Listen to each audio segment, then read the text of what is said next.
আজি আমি আলোচনা কৰিম ভাৰতীয় সংবিধানৰ আদৰ্শসমূহৰ বিষয়ে যি সমূহক ওপৰত ভিত্তি কৰি বিশেষভাৱে ভাৰতীয় সংবিধানখন প্ৰতিষ্ঠিত হৈছে অৰ্থাৎ সেই আদৰ্শসমূহৰ ওপৰত ভিত্তি কৰি সমগ্ৰ ভাৰতবৰ্ষখনক গঢ়ি তোলা হ'ব আৰু সেই গতিকে ভাৰতীয় সংবিধানত সেই আদৰ্শসমূহ স্পষ্টভাৱে উল্লেখ কৰা গৈছে আৰু সেই আদৰ্শসমূহ প্ৰতিফলিত কৰিবৰ উদ্দেশ্যে ভাৰতীয় সংবিধানৰ প্ৰথম ভাগত এটি প্ৰস্তাৱনাৰ ব্যৱস্থা কৰা হৈছে সেই সন্দৰ্ভতে আজি আমি আমাৰ আলোচনাটো আগবঢ়াম যে বিশেষভাৱে ভাৰতীয় সংবিধানৰ প্ৰথম ভাগতে এটি প্ৰস্তাৱনাৰ ব্যৱস্থা কৰা হৈছে যি প্ৰস্তাৱনাত সেই আদৰ্শসমূহৰ বিষয়ে উল্লেখ কৰা হৈছে অৰ্থাৎ প্ৰস্তাৱনা বুলি ক'লে আমি সাধাৰণতে সংবিধানৰ পাতনি বুলি ক'ব পাৰোঁ যেনে ধৰণে এখন কিতাপৰ পাতনি লিখা থাকে অৰ্থাৎ সেই পাতনিটো পঢ়িলে তুমি বা আমি কিতাপখনৰ বিষয়ে এটা চমু আভাস লাভ কৰিব পাৰোঁ ঠিক তেনেধৰণে ভাৰতীয় সংবিধানখনতনো কিনো উল্লেখ আছে বা সংবিধানখন কেনে কেনে দিশৰ ওপৰত প্ৰতিষ্ঠিত হৈছে যাৰ জৰিয়তে দেশখনক গঢ়ি তোলা হ'ব সেইসমূহ জনাবৰ বাবে বা সেইসমূহ জনসাধাৰণক জ্ঞাত কৰিবৰ উদ্দেশ্যে ভাৰতীয় সংবিধানত এটি প্ৰস্তাৱনাৰ সংযোজন কৰা হৈছে আৰু সেই প্ৰস্তাৱনাতে ভাৰতীয় সংবিধানৰ এই আদৰ্শসমূহৰ বিষয়ে উল্লেখ কৰা গৈছে অৰ্থাৎ প্ৰস্তাৱনাটোত পঢ়িলেই গম পোৱা যাব যে বিশেষভাৱে ভাৰতবৰ্ষখন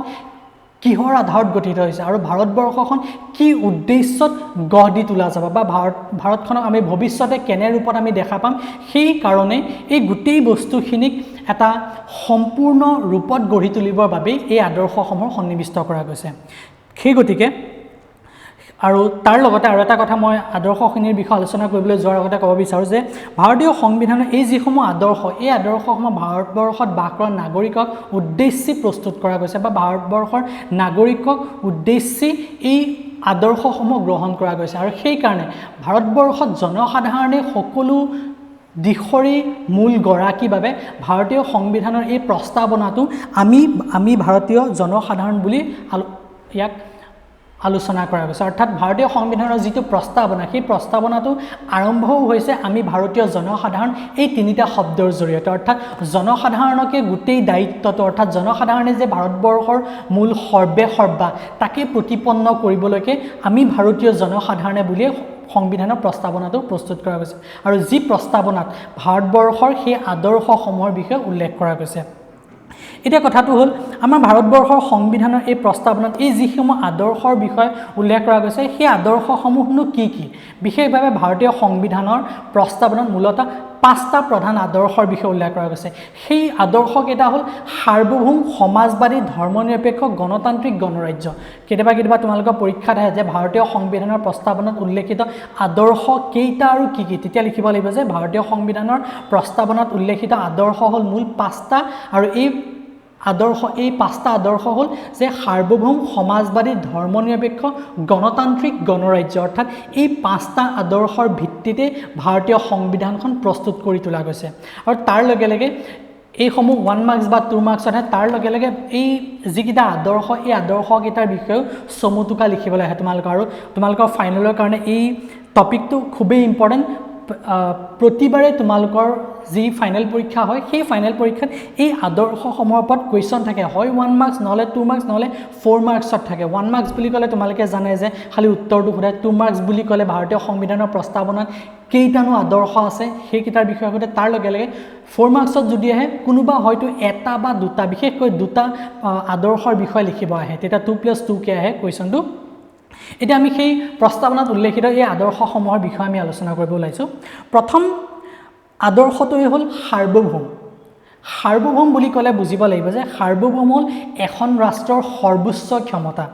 সৰ্বোচ্চ ক্ষমতা বুলি ক'লে আমি কি বুজিম যেতিয়াই কোনোবা এখন ৰাষ্ট্ৰই এই সৰ্বোচ্চ ক্ষমতাৰ গৰাকী হয় তেতিয়াই ৰাষ্ট্ৰখনে নিজকে এখন ৰাষ্ট্ৰ বুলি গণ্য কৰিব পাৰে অৰ্থাৎ কোনোবা এটা অঞ্চল ৰাষ্ট্ৰ বুলি বিবেচিত হ'ব হ'লে তাক সাৰ্বভৌম ক্ষমতা লাগিবই আৰু সাৰ্বভৌম ক্ষমতা নোহোৱাকৈ কোনো এটা অঞ্চলকে আমি ৰাষ্ট্ৰ বুলি গণ্য কৰিব নোৱাৰোঁ সেইকাৰণে ইয়াক সৰ্বোচ্চ ক্ষমতা বুলি কোৱা যায় অৰ্থাৎ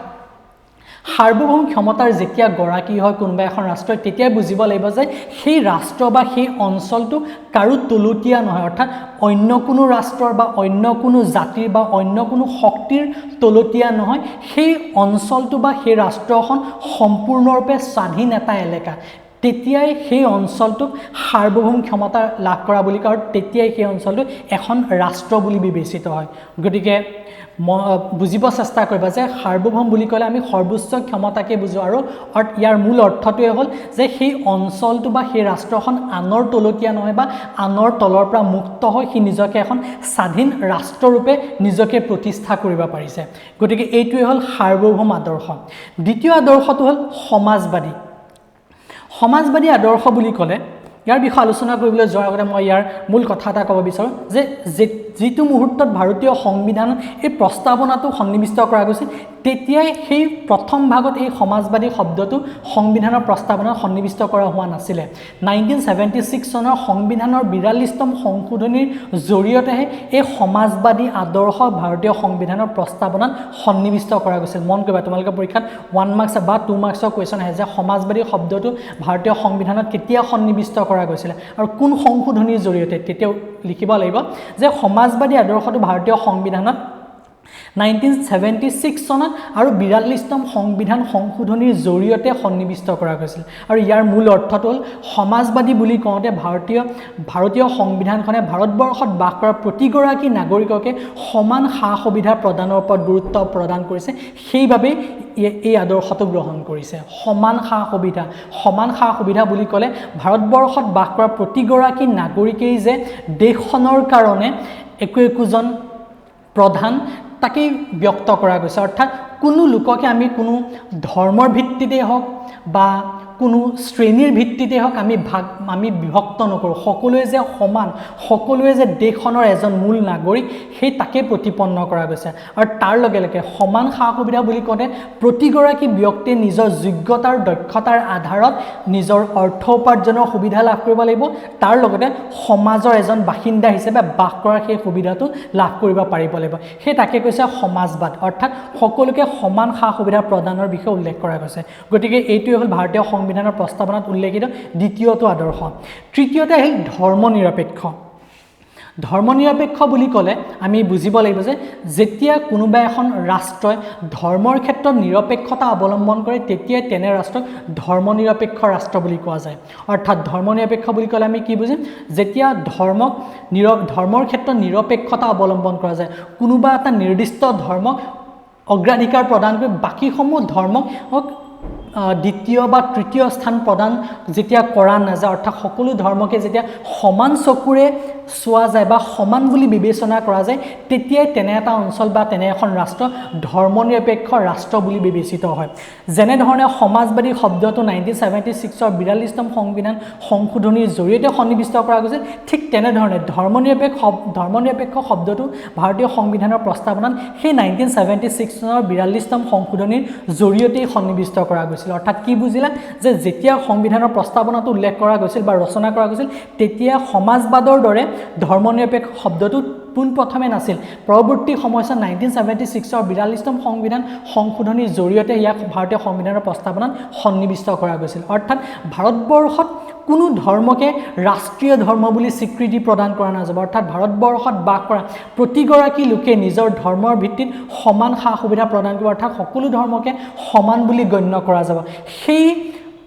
উদ্দেশ্যটো প্ৰতিপন্ন কৰিবৰ বাবে এই আদৰ্শটো ভাৰতীয় সংবিধানৰ প্ৰস্তাৱনাত সন্নিৱিষ্ট কৰা গৈছিল বা ইয়াক উল্লেখ কৰা গৈছিলে। তৃতীয়টো আদৰ্শ হ'ল গণতান্ত্ৰিক। গণতান্ত্ৰিক বুলি ক'লে গণতন্ত্ৰকে বুজা যায়। অৰ্থাৎ গণতন্ত্ৰৰ অৰ্থ কি? জনসাধাৰণৰ শাসন। আমি সকলোৱে জানো যে গণতন্ত্ৰ মানে কি? জনসাধাৰণৰ শাসন। যেতিয়া কোনো এখন ৰাষ্ট্ৰত জনসাধাৰণৰ শাসন প্ৰচলিত হয়, তেতিয়াই তেনে ৰাষ্ট্ৰক গণতান্ত্ৰিক ৰাষ্ট্ৰ আৰু সেই ব্যৱস্থাটোক গণতন্ত্ৰ বুলি কোৱা যায়। অৰ্থাৎ ভাৰতবৰ্ষ এখন গণতান্ত্ৰিক ৰাষ্ট্ৰ, ইয়াত প্ৰচলিত ব্যৱস্থাটোক গণতন্ত্ৰ বুলি কোৱা যায়। অৰ্থাৎ ভাৰতবৰ্ষত এই যি শাসনৰ মূল গুৰিয়াল বা ভাৰতবৰ্ষত যি শাসন বা আইন কানুন প্ৰচলিত বা প্ৰণয়ন কৰা যাব, এই সকলোখিনিৰ মূল সৰ্বাই হ'ল জনসাধাৰণ। অৰ্থাৎ জনসাধাৰণক কেন্দ্ৰ কৰি ভাৰতবৰ্ষত সকলোখিনি দিশ পৰিচালিত হ'ব। অৰ্থাৎ তাৰ লগতে ভাৰতবৰ্ষত যিখন চৰকাৰ গঠন হ'ব, সেই চৰকাৰখন গঠন কৰা অৰ্থাৎ নিৰ্বাচন কৰা বা চৰকাৰখনে যদিহে জনসাধাৰণৰ হকে কাম নকৰে, তেন্তে সেই চৰকাৰখন ভঙাৰ সকলোখিনি দায়িত্ব জনসাধাৰণৰ ওপৰত অৰ্পণ কৰা গৈছে। সেই গতিকে গতিকে ইয়াক ভাৰতবৰ্ষক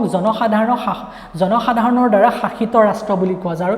জনসাধাৰণৰ দ্বাৰা শাসিত ৰাষ্ট্ৰ হোৱাৰ বাবে ভাৰতবৰ্ষক এখন গণতান্ত্ৰিক ৰাষ্ট্ৰ বুলি কোৱা যায় আৰু সেই কাৰণে এই আদৰ্শটোৰ নাম হ'ল গণতান্ত্ৰিক আদৰ্শ বা গণতন্ত্ৰ বুলি আমি ক'ব পাৰোঁ গতিকে ভাৰতবৰ্ষত জনসাধাৰণে যেহেতু শাসন বিভাগৰ মূল গৰাকী সেই কাৰণে ভাৰতবৰ্ষত এই আদৰ্শটো প্ৰতিষ্ঠা কৰা গৈছে শেষত আহিল 5 নম্বৰ আদৰ্শটো হ'ল গণৰাজ্য বুলি ক'লে সেই একে ধৰণৰ জনসাধাৰণৰ ৰাজ্য কেনে ধৰণৰ মই ইতিমধ্যে কৈছোঁ যে ভাৰতবৰ্ষত চৰকাৰ ভঙা পতাৰ দায়িত্বটো কাৰ হাতত অৰ্পণ কৰা গৈছে জনসাধাৰণৰ ওপৰত ঠিক তেনেধৰণে আমাৰ ভাৰত ৰাষ্ট্ৰৰ শাসন বিভাগৰ যিজন মূল গুৰিয়াল অৰ্থাৎ ৰাষ্ট্ৰপতি সেই ৰাষ্ট্ৰপতি গৰাকীও জনসাধাৰণৰ পৰোক্ষ ভোটৰ দ্বাৰাহে নিৰ্বাচিত হয় অৰ্থাৎ পৰোক্ষ ভোট বুলি ক'লে আমি কি বুজিম জনসাধাৰণে নিৰ্বাচিত কৰি দিয়া প্ৰতিনিধিজনে যেতিয়া নিৰ্বাচন কৰিব তেতিয়া জনসাধাৰণৰ দ্বাৰা পৰোক্ষভাৱে নিৰ্বাচিত বুলি কোৱা যায় আৰু ভাৰতবৰ্ষত এই ব্যৱস্থাৰ জৰিয়তেই যিহেতু ৰাষ্ট্ৰপতিজন নিৰ্বাচিত হয় সেই কাৰণে ভাৰতবৰ্ষক এখন গণৰাজ্য বুলি কোৱা যায় আৰু এক অৰ্থত বুজা যায় যে ভাৰতবৰ্ষত ৰাষ্ট্ৰপতিজন বংশানুক্ৰমিক নহয় যেনে ধৰণে ইংলেণ্ডৰ ৰজা ৰাণী যেনে ধৰণে প্ৰথাটো তেওঁলোকৰ প্ৰচলন হৈ আহি আছে যে ৰজা যিজন বৰ্তমান ৰজা পৰৱৰ্তী যিজন ৰজা হ'ব এই ৰজাজনৰে বংশধৰ হ'ব লাগিব অন্য কোনো জনসাধাৰণ অৰ্থাৎ দেশৰ নাগৰিক গৈ পেলাই ৰজা বা ৰাণী হ'ব নোৱাৰিব ঠিক সেই ব্যৱস্থা ভাৰতবৰ্ষত প্ৰচলন কৰা হোৱা নাই ভাৰতবৰ্ষত কি ব্যৱস্থা প্ৰচলন হৈছে যে জনসাধাৰণৰ দ্বাৰা নিৰ্বাচিত প্ৰতিনিধিয়েহে দেশৰ ৰাষ্ট্ৰপতিৰ পদত অধিষ্ঠিত হ'ব পাৰিব গতিকে এই দিশসমূহ প্ৰচলিত হয় কাৰণে ভাৰতবৰ্ষক এখন গণৰাজ্য বুলি বিবেচনা কৰা গৈছে আৰু এইসমূহ দিশক ওপৰত কেন্দ্ৰ কৰি ভাৰতবৰ্ষত এই 5টা আদৰ্শৰ প্ৰতিফলন কৰা গৈছে সেই গতিকে বুজিব লাগিব যে ভাৰতবৰ্ষ কি আদৰ্শৰ ওপৰত প্ৰতিষ্ঠিত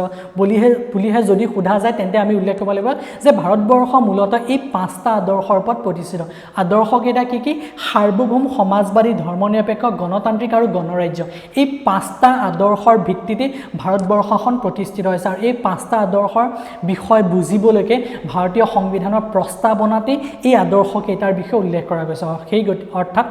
যদিহে কোনোবা ব্যক্তিয়ে ভাৰতবৰ্ষৰ সংবিধানখন যদি পঢ়িব বিচাৰে তেন্তে প্ৰস্তাৱনাটো পঢ়িলেই তেওঁ ভাৰতীয় সংবিধানৰ মূল আভাসটো লাভ কৰিব যে ভাৰতীয় সংবিধানখন কিহৰ ওপৰত প্ৰতিষ্ঠিত বা ভাৰতীয় সংবিধানখন কিহৰ আধাৰত প্ৰচলিত হৈছে বা কিহৰ আধাৰত প্ৰতিষ্ঠিত হৈছে বা